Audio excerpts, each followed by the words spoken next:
Hey fishing friend, my name is JC with Radreeling Fishing. In this video, pretty much for beginners, what size spinning reel should I get? I get asked this question all the time. Hey, I'm coming to Florida on vacation. What reel, what rod should I get? So today we are going to address spinning reel sizes, and it's pretty simple, but yet it's very complicated, okay? It's just not one answer does not answer that question, all right? So here's some questions I need to ask you. Number one, how far do you need to cast? Number two, are you fishing around a lot of structure?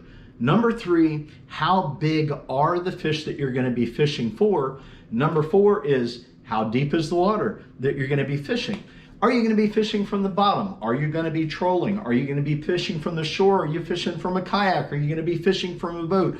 All of these different variables affect the size spinning reel that you're going to use. So that's why I have several different size spinning reels, okay? And I'm just going to show you, and I'm going to explain to you why I have these spinning reels that I have. So I'm going to start with a small one. Right here, guys, this is like my 2000 size spinning reel. I keep it spooled up 6-pound test monofilament line. I use this for catching pinfish. Small bait fish is just a great lightweight little rod. It's got fine line on it and it's fun to catch bait fish on. I also use this for freshwater fishing, okay? Very small reel. Moving up the line. This is a 4,000 size spinning reel, and I keep this spooled up with 10-pound test braid. I fish for pompano, smaller fish from bridges, from the shore, and from the beach. 18, 20-inch pompano. That's it, guys. 10-pound test. I can get a very long cast with 10-pound test. So if I'm fishing on the beach and I need to cast a long ways, 10-pound test line. But if I tried to put like 30-pound test line on this particular reel, it's not going to cast as far. So with a 4,000 size spinning reel, okay, 10-pound test line, I'm going to be able to cast really far. If I'm fishing around structure with this reel, right, I want to bump up to 15, 20, 30-pound test. But here again, it depends on how far I have to cast. If I'm fishing in my kayak, I've got my 4,000 size spinning reel, I've got 15 to 20-pound test braid on it. I don't have to make super duper long casts. Generally, I'm fishing around structure, so I want to have a heavier line when I'm fishing in my kayak because those fish will break you off just like that when they run up into the mangroves or around bridge pilings and stuff like that. But yet in a kayak, you still need the versatility to be able to cast a long ways. So 4,000 size spinning reel, fishing from shore. Are you going to be fishing in open water? Okay, are you going to be fishing from the beach? And the question is, how big are the fish that you're going to be fishing for? All right, so I've caught 40-inch snook on 4,000 size spinning reels, right? In open water. They hit it. I've got 15-pound test braid on there. Those snook make really, really long runs until they get tired out, and then I'm able to lock down on them more with the drag and start reeling them in better. So if you're in open water, you can probably get away with a 4,000 size spinning reel with 15 to 20-pound test braided line on it. But the moment that you get around structure, or the moment you are fishing for a giant fish around structure, you're gonna have to bump it up, okay? You're gonna have to bump it up to like a 6,000 size spinning reel. This one I have 50-pound test braided line on, and I use this specifically for snook fishing around structure, for big fish around structure. 50-pound test braid. The bigger the spinning reel spool, okay, here's something you need to know. The bigger the spool is, right, here and here, the further that you're going to be able to cast. So this is why you have so many different size spinning reels, all right? So if you go up to a 6,000 size reel, you put 30 or 50-pound test braided line on there, you have more surface area on your spool here. So with one revolution, more line is coming off. So heavier line goes on your bigger spinning reels. Your lighter line goes on your smaller spinning reels. So fishing around structure, you want a bigger reel that has heavier line on it. So you got some versatility there, right?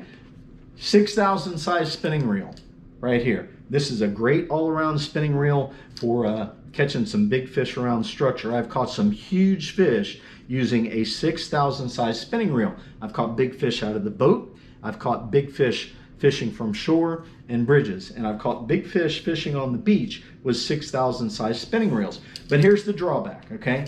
The bigger you get, the larger you get with spinning reels, right? The heavier your rod gets. So if you're gonna be surf fishing from the beach, I'm gonna say, you know, your best all-around choice is going to be a 6,000 size spinning reel. If there isn't structure around, I'd probably leader that up with like 20 or 30 pound test braided line, and so you can get some good long casts. You could go lighter than that if you really have to cast far. So the other thing that affects your casting ability, it's not just the size of the spinning reel, it's the length of your fishing rod. The longer your fishing rod and the more flex it has on the tip, the further the cast is, the further you're going to be able to cast your spinning rod and spinning reel combination. So I want to show you this spinning reel. This is my Penn 7500, and you notice how long the spool is right here. They call this a long cast spool. Yeah, Penn Spinfisher 7500. This reel right here was specifically designed for making longer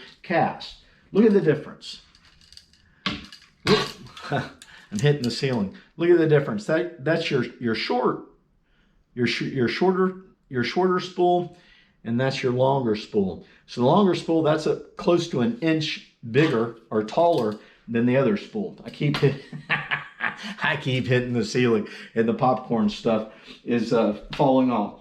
So you guys, you see what I'm talking about, right? So if you're targeting really big tarpon on the beach, okay, you've got to have a big spinning reel. My buddy Tibor, he fishes for tarpon on the beach. He's got like a 10,000 size spinning reel. That thing is a monster. He can hold a lot of line on there. So if he hooks a 5, 6, 7 foot long tarpon, that tarpon can run off some line with a drag, and he's not going to have to worry about getting spooled.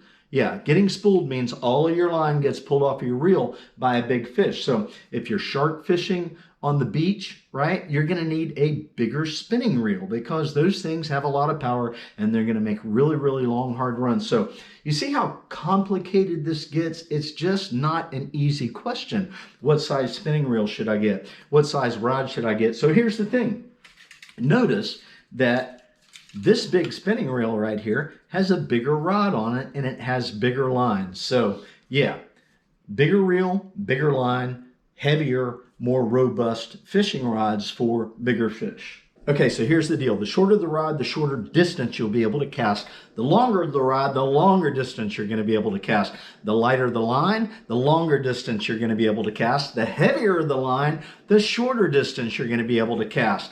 The smaller the reel, the shorter distance you're going to be able to cast. The bigger the reel, the longer distance you're going to be able to cast. So as you can see, there are just a lot of different variables that affect the size spinning reel, the size rod, the size line that you're going to be using. Smaller reels for pompano and whiting and stuff like that. Smaller reel, smaller line, thinner and smaller rod, okay? The smaller the combination, the lighter the combination. If you're going to be casting a lot out of a boat, you might want to consider getting a lighter setup. All right, so one last thing I didn't talk about water depth. Obviously, if you're fishing in deep water, right, you got to have a bigger spinning reel. If you're fishing in like 90 foot, 100 foot deep water, you got to have a bigger spinning reel, and you're fishing for big fish, so you got to have heavier line on that spinning reel. All right, guys, wrapping it up, I just think the 4,000 size spinning reel is your best all around. Right here, this video will show you what I feel is the best combination for under $90, but make your decision based on all these different variables that I've shared with you. Thanks for watching this video. Thumbs up are appreciated. Everybody, get out there and go fishing, man. Life is fun. Live it. See ya!